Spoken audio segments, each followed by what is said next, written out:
Today, let's talk about relationships and the importance of having a normal relationship.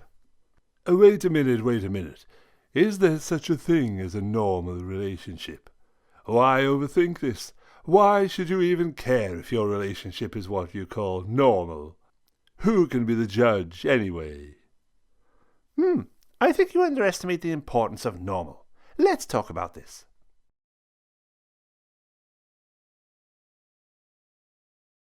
So hello everybody. I'm here again with Stacy and Laura.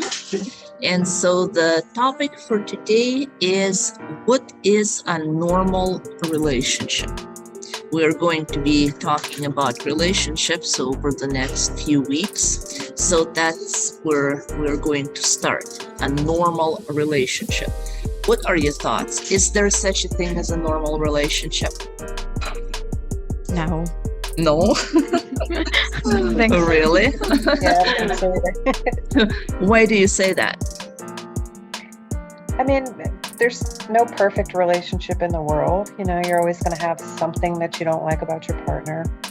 There will always be things that could potentially be better. You're probably going to have fights every now and then. Living in total peace and harmony is just not reality. Well, that is definitely the truth. We can't argue with that. Very good observation. But I really didn't say a perfect relationship. Did you notice? I didn't ask if there was such a thing as a perfect relationship. I asked if there was such a thing as a normal relationship. Now, you just told me that having disagreements, fights, not always something liking about your partner is normal, right? Yeah, I think it's normal. So that would define a normal relationship, right? I guess so. So do normal relationships exist then, Laura? I don't know. I think it's a trick question and I don't trust you. Okay, should they exist? Yes. Yeah. Yes, they Yeah. should. Yeah. Great. So why is that? Why normal relationships should exist? I'd just like to say, because if you're in a relationship and you feel it's not normal, then you're bound to always feel there's something wrong with you. Yeah, exactly. I think she nailed it. Right. I totally agree. She definitely nailed it. I just thought of my own relationship, like, do I feel it's normal? And yes, we have our ups and downs, but overall, I feel it's a normal relationship. If I didn't feel it's normal, like if I couldn't say that, that would only mean I'm feeling that something is terribly wrong, right? Yeah, I think that's a really good point you made. If I felt my relationship is somehow not normal, I'd feel pretty troubled too. And of course, yes, I would feel also that something is terribly wrong in that case.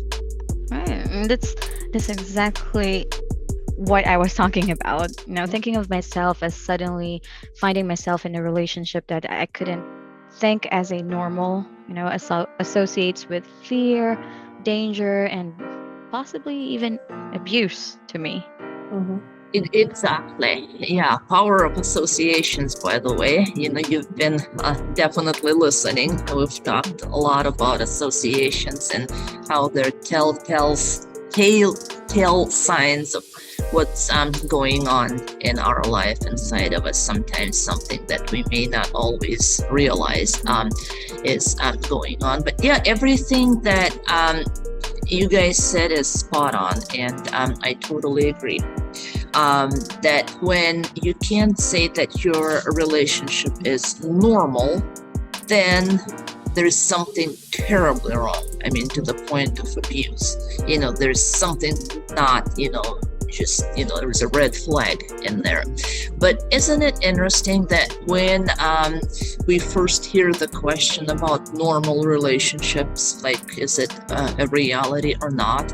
And, once we kind of start getting to the point that it is a reality and is a desirable reality,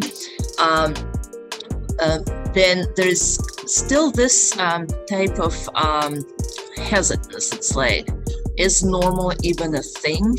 So it's hard for us to kind of jump to that conclusion. That's why you guys said no in the beginning. Our default reaction is no, they don't exist. I find that, very interesting. Funny that we react this way, right? I know, but don't ask why it is. We don't know. You had a feeling I was fixing to do that. That's okay. Let me give you my thoughts as to why. And in the group, you guys who are in the group know what I'm talking about. Those of you who are watching elsewhere, I'll give you a little bit of a background. We've been talking about the concept of egregores. And those of you who are not familiar with this concept and you're going to look it up, don't be scared, because the first definition that comes up on Google is that it's a term used in a cult. Well, that's where it's used, because that's where the concept is used for their purposes, as in mind control. But it's just not used anywhere else. That's why, the concept, they have no practical application for it. But it's actually a term in psychology that has come around for absolutely, innocent, non-evil reasons, to describe what we can loosely term as a public opinion spirit.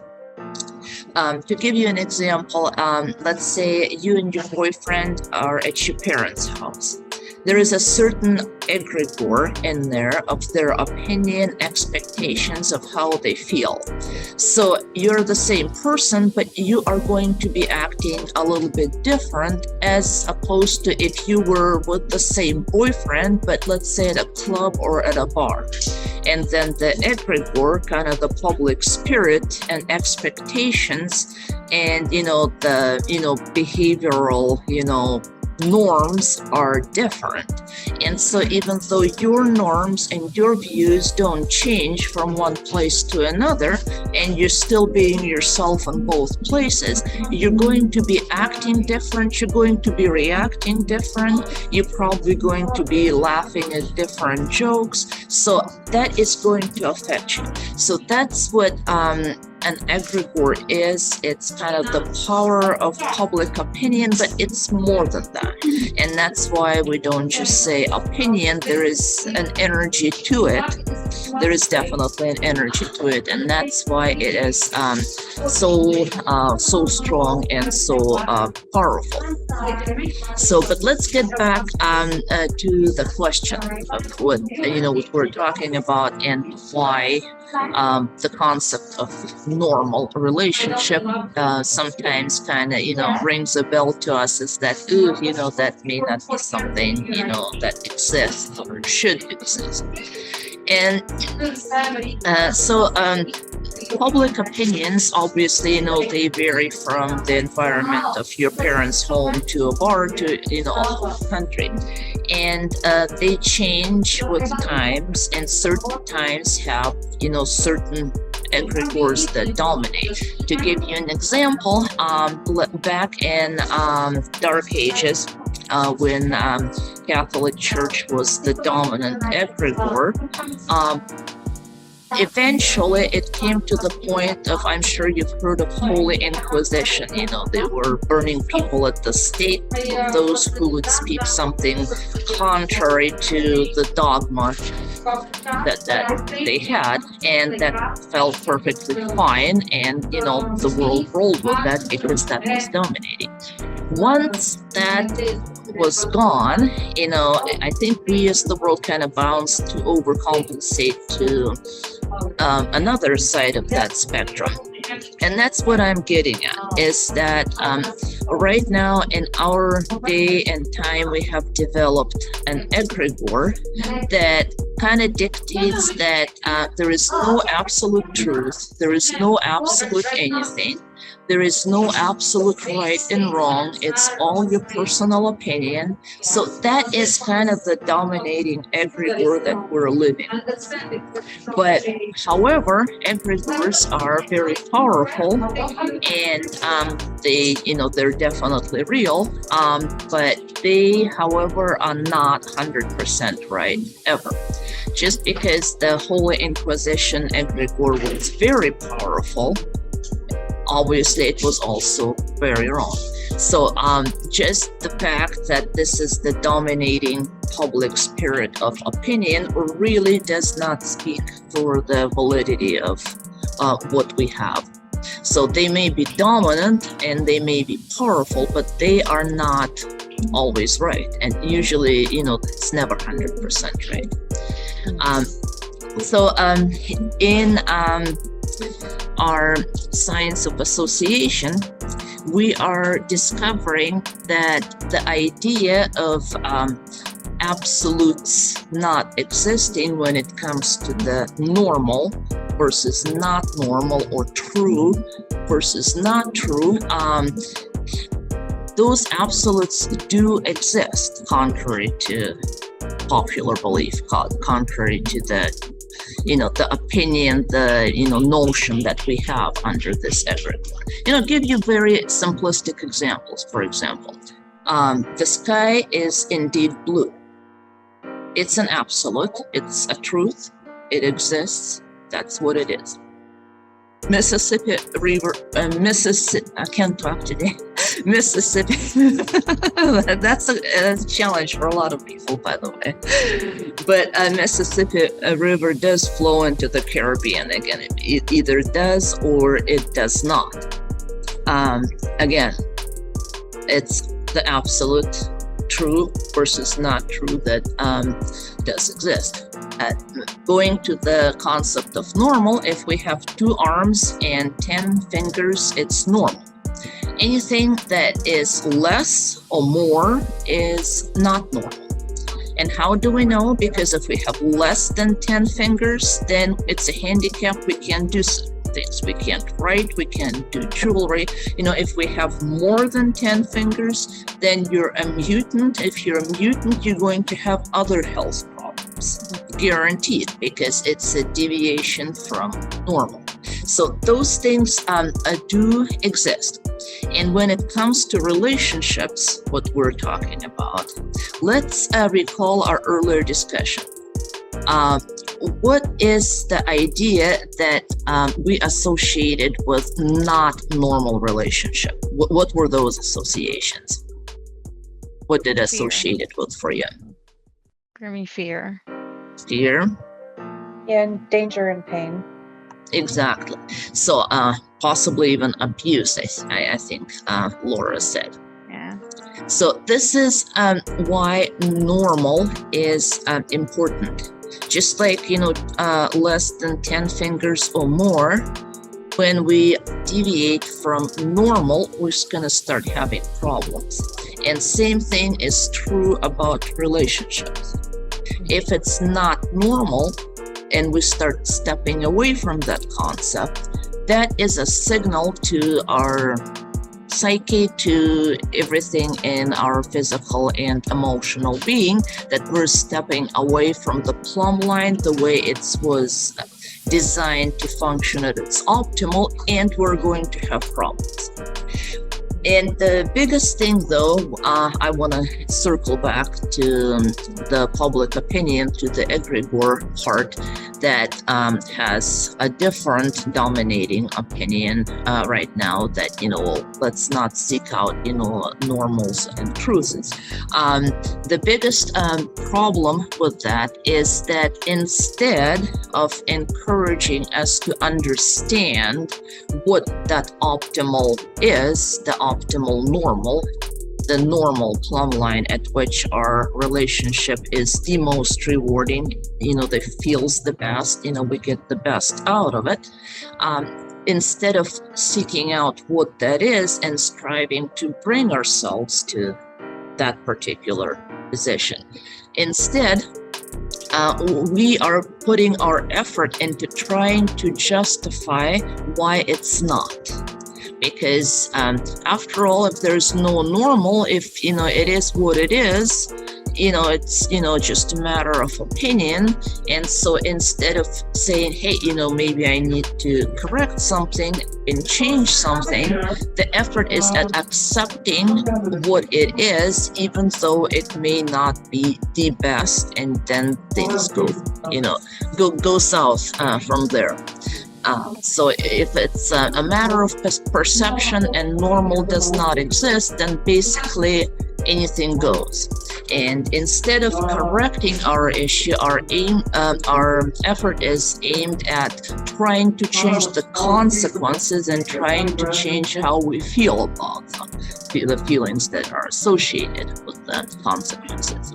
And that sometimes can create a pretty serious mess, because when you try to change associations, you're literally messing with your head and you're trying to change reality.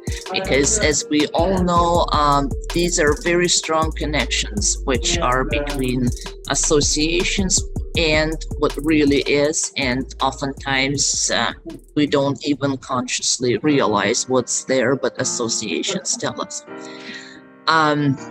And so again, even though the dominating opinion is towards that, there are nations that may have a wrong public opinion. Say, Muslims treat their women the way we all know is unacceptable, but under their egregore, that's okay. Under our egregore, it's okay to think there is no normal, and we're encouraged to think those things a lot of times, but it is very detrimental to the effort of building a very rewarding, very happy life, because there is a disconnect between what actually is and those things. And why am I talking about this? Because I want to impress on you the importance of seeking out a normal relationship. Yes, it's real. Yes, it exists. Yes, it's a worthy goal. And yes, you'll be 100% happier if and when you build a relationship on the concept of how I do it, so that it gives back to me the most. And so one thing that I want you to walk away with is that the concept of normal relationship does exist. Something that we need to strive for. And as I'm talking about this, do you guys agree with me about the importance of the normal relationship concept? Or did any of you bounce back under the dominant opinion that there is no absolutes and there's nothing, including the concept of normal? It's really funny actually how it works, for real. When you're explaining things here, I agree with you 100%, but as soon as you say strive for a perfect relationship, my mind immediately goes, not possible. Yeah, she's, just to chime in though, she's not saying perfect, she is saying, normal. Right, exactly. And that's another concept that is under our dominating opinion and egregore, so to say, is that the boundaries and the distinctions between perfect and normal are often blurred. So when we are encouraged to think of things as there is no absolutes and everything is just a matter of an opinion, then, whether you term this absolute normal or perfect or true or whatever we may term it, it's still wrong. However, there is obviously a difference between something being perfect, the way, trying to, force it into being a certain way, and something being normal, meaning the plumb line of when it works the best for us. kind of the ultimate following of manufacturer's instructions of how does this need to be so that it is the most rewarding and so that I get most goods, most benefits from it. So anyway, we have very how would I put this? We have very little control over, public opinions and what other people think. But one thing that we can do is decide for ourselves of what is the right thing and stick to it regardless of what that dominating egregore dictates, so to say. So the only way we can control those egregores is by not following along with them when we know better. So this is one small part where you can be a warrior woman, right? And try, towards having a normal relationship and have a normal relationship, despite the dominant opinion that this may not be possible. So, is everybody comfortable making this pledge today? Yes. And one important thing to remember that normal and perfect are two different things. Your relationship doesn't have to be perfect to be normal. Yeah, that's right. And I think the main point for today is, not about the quality of your relationship, how perfect or imperfect it is, or even how good or bad, like how many fights you have, so on. The idea that not everything goes as long as it, quote unquote, works for you. So is a such thing as a normal relationship and not a normal relationship objectively, regardless what you think about it. And I think I just bounced back under the current egregore of the dominating opinion. Not normal or not, regardless what I think about it. When it comes to my own relationship, it sounds a bit dogmatic to me. Oh, right. Oh, I see what you're saying. It's because it's really not regardless what you think about it. What we all think of the situation does reflect what that situation is, unless you are forcing yourself to think and feel something different. So let's recall the beginning of our discussion when we brought up the concept of a not normal relationship. What do those relationships associate with for us? Fear, danger, and pain. Exactly. So this is what you think, truly. So you can't say a relationship is normal regardless of what you think about it. Because if it's not normal, chances are you as, normal, sane person will not call it normal. So it's all together. What Stacy was saying is that number one, the difference between perfect and normal. The important takeaway, what I want you guys to walk away with from this discussion, is that it's okay to say, I want a normal relationship.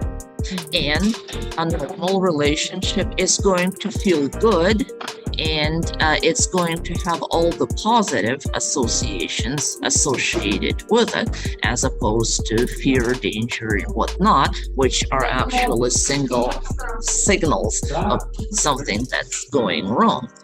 Now, what you think about it can have a twist, because there are women who actually would justify an abusive relationship. They're being beaten literally, and they keep going back to that person because somehow that's normal. Well, and that kind of goes to tell you, that's the danger of having this attitude, is that it's only normal what you just because you think it is. There is no absolute normal, but if it's normal to me, then it's normal. Not really, because the the real normal feels good. The abnormal is associated with fear, pain, danger, abuse, and you can numb those feelings and say, well, I can still say it's normal despite of them, but that's where the confusion sets in. And that is kind of the gist of this discussion before we actually dig deeper into what normal actually means and how do we define normal.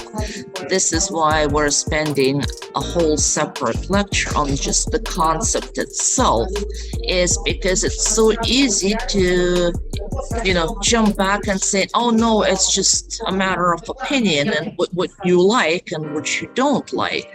Well, in certain aspects it is a matter of opinion. What's important to remember is normal and feeling normal are basically the same thing, like I say, unless you've already done some trauma work on yourself and changed that somehow, which unfortunately we do have this capability. So probably the best way to say it's normal if it would have felt normal to me when I was 12. Because as an adult we can learn to justify things and overthink things and try to mask the consequences, and that gets a little muddy. So it's normal if I would have felt it was normal when I was 12. How would it have felt to me? But normal that feels good definitely exists and should exist, and this is something that we should have as a worthy goal, and that goal is attainable.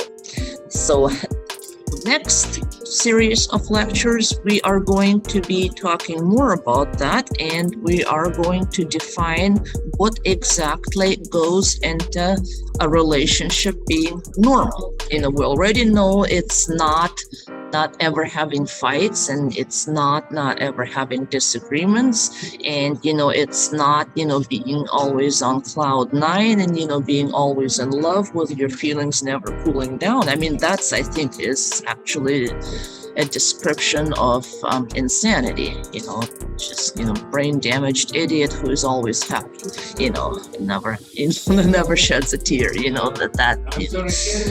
anyway, so that's what we're going to be talking next time. Thank you very much for participation, and food for thought for you is to not ever forget that normal is normal and it's possible.